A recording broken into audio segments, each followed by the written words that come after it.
living off my son's money, and you have the nerve to be rude? I don't even want to talk to you. My mother-in-law, Catherine, screamed at me, and just like that, she began to ignore me completely. Before I knew it, I had endured 3 months of her silent treatment. To make matters worse, Catherine and my husband pulled an unthinkable stunt. They changed the locks on our home without telling me. Frustrated, I made the bold decision to sell the house and move out on my own.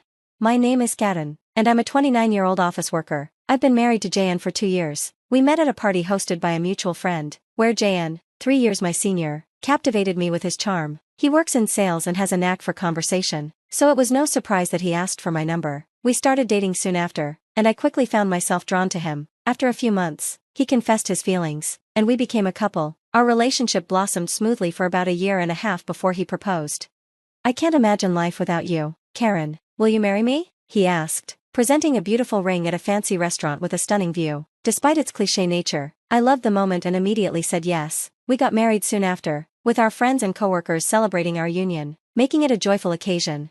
After our honeymoon, we settled into our life together, with both of us working. We shared household responsibilities. Jayan, who had lived at home with Catherine, was already adept at cooking and managing chores. His culinary skills are impressive, and I relish his homemade meals. Our days off are filled with dates and quality time together, and I feel incredibly fortunate to have married him. 2 years in, we're still deeply in love, but things aren't without their challenges. The main issue lies with Catherine. From our first meeting, she treated me with coldness. Her disdain seemed to stem from my educational background. Oh, you graduated from a rather low-tier college? I can't trust people who didn't work hard in school, she sneered. Yes, my college wasn't prestigious, but I chose it for its relevant courses, not its name. I've never judged others by their education, so I was taken aback by her condescension. The tension during our family meetings was palpable, and Jayan looked visibly uncomfortable. Though I had my doubts about Catherine before marrying Jayan, my love for him pushed me forward. Catherine lost her husband a few years ago and now lives alone in her in-laws' house. Consequently, she often visits us, and each time she does, she finds something to criticize. You really need to clean better. I can't stand sloppy people. Make sure you scrub every corner. Even though Jayan had cleaned just the day before, I held my tongue, not wanting to create tension, and simply apologized, hoping the storm would pass. But the tirades continued. You're uneducated, can't keep a house, and don't even have kids. Seriously, how did you end up with Jayan? Each insult struck hard, especially during my moments of vulnerability. Eventually, I could take no more and confronted my husband. Can we address Catherine's behavior toward me? What do you mean, her behavior? He asked, genuinely puzzled. She's constantly insulting me, I replied, frustration bubbling to the surface. Really? I never noticed. I was stunned. Jayan didn't view her comments as hurtful? Learning this shocking truth during our second year of marriage left me reeling. Are you serious? I don't think Mom means to be cruel. Doubt crept in, making me question my own perception. Was I the one overreacting? No, it wasn't me. It was Jayan and Catherine who were out of touch. This realization festered, deepening my growing distrust of my husband. I had sensed traces of his dependence on his mother before, but it had never been an issue until now. Mom says you should cook more nutritious meals, so could you add more variety to the menu? We both work. You know, I can't make elaborate meals all the time, I replied, frustration creeping into my voice. A wife's cooking can inspire her husband to work harder and succeed. You really need to put more effort into it. I think you've been skimping, she insisted, her tone unwavering. Fine, I said reluctantly, expanding the menu, which only made dinner prep more labor-intensive. But what really irked me was when Catherine discovered that my husband was also contributing to the household chores. How dare you let John do chores? A wife should never do that. Stop it right now, Catherine shouted at me, her eyes blazing. I was at my breaking point. My husband and I both work, so it only made sense to share the responsibilities.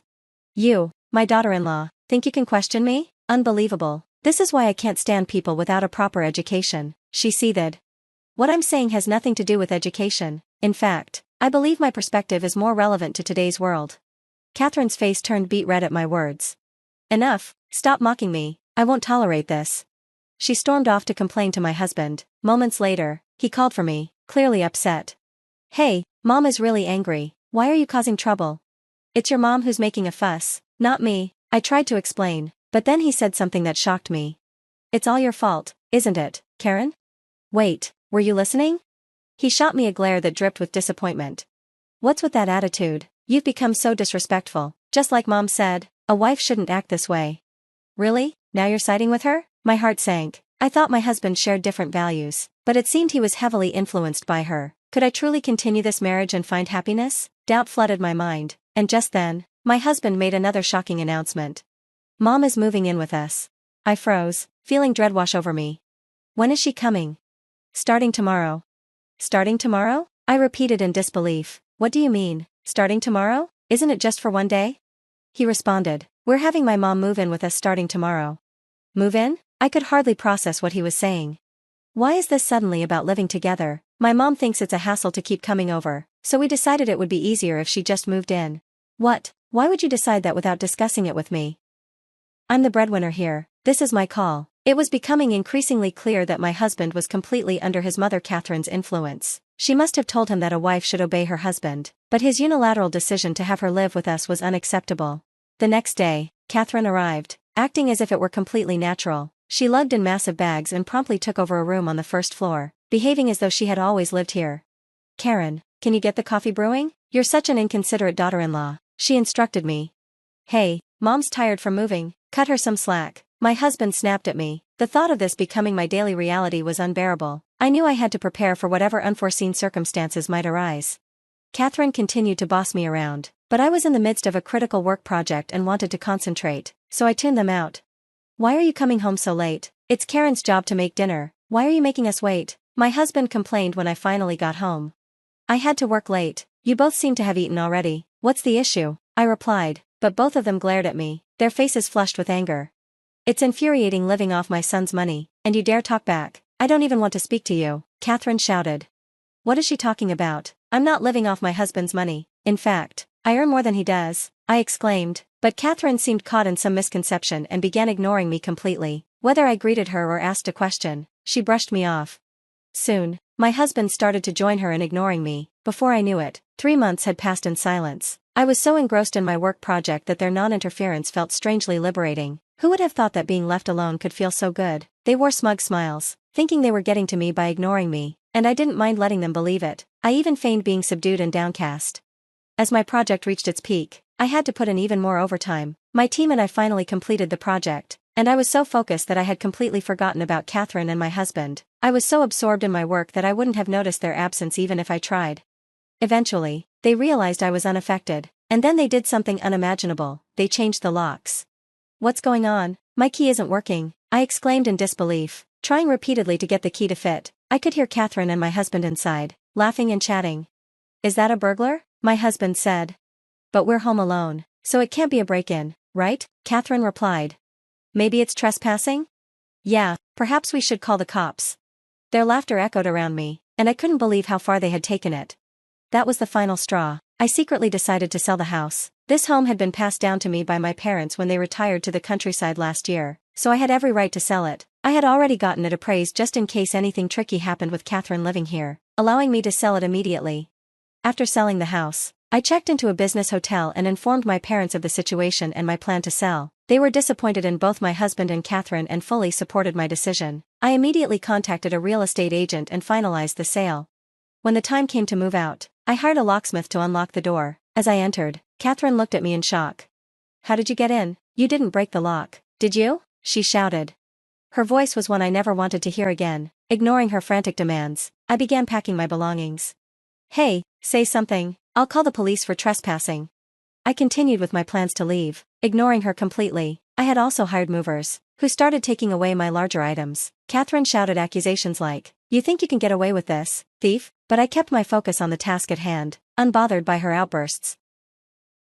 The locksmith and movers exchanged uneasy glances around Catherine. I had informed them that she was the mother of my dementia-stricken husband who had mistakenly thought my home was her own, which only amplified her wild accusations. The more she screamed, the more it appeared her condition was deteriorating. I stifled a laugh and continued with the move. In no time, everything I owned was packed and gone. I left the filled-out divorce papers on the table and walked out, ignoring Catherine's frenzied yelling. Let her experience the bitter sting of being completely dismissed. That night, my husband called, his voice laced with anger. Hey, what do you think you're doing, stealing from this house? I decided it was time to engage him in a meaningful conversation. What are you talking about? I've only taken what belongs to me, bought with my own money, and by the way, the house was passed down to me from my parents. You've been so preoccupied with impressing Catherine that you've started believing your own lies. It seemed my words were finally registering with him. His phone was on speaker, and I could hear Catherine's voice cut in. Wait, what's going on?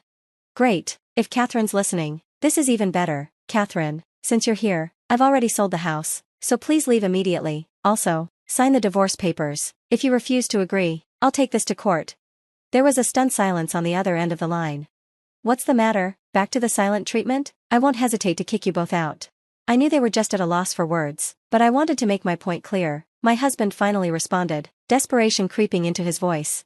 "Wait, please." But I ignored him and hung up. Shortly after, I initiated divorce proceedings through my lawyer. My husband quickly agreed to the divorce, likely fearing a messy court battle. Both he and Catherine were soon evicted. Although they could have easily afforded a decent apartment with the proceeds from the house sale and their pensions, it turned out that Catherine had squandered her money and used my father-in-law's inheritance to pay off her debts. She had continued her reckless spending, leading my ex-husband to believe he could buy a home. Now, he was struggling to pay off the debts she had accumulated. Despite his long-winded explanations and pleas to reconcile, I completely ignored him. I now live alone in a comfortable apartment, planning to save the money from the house sale for my retirement. For now, I'm done with love and am focusing on my career, working toward a promotion.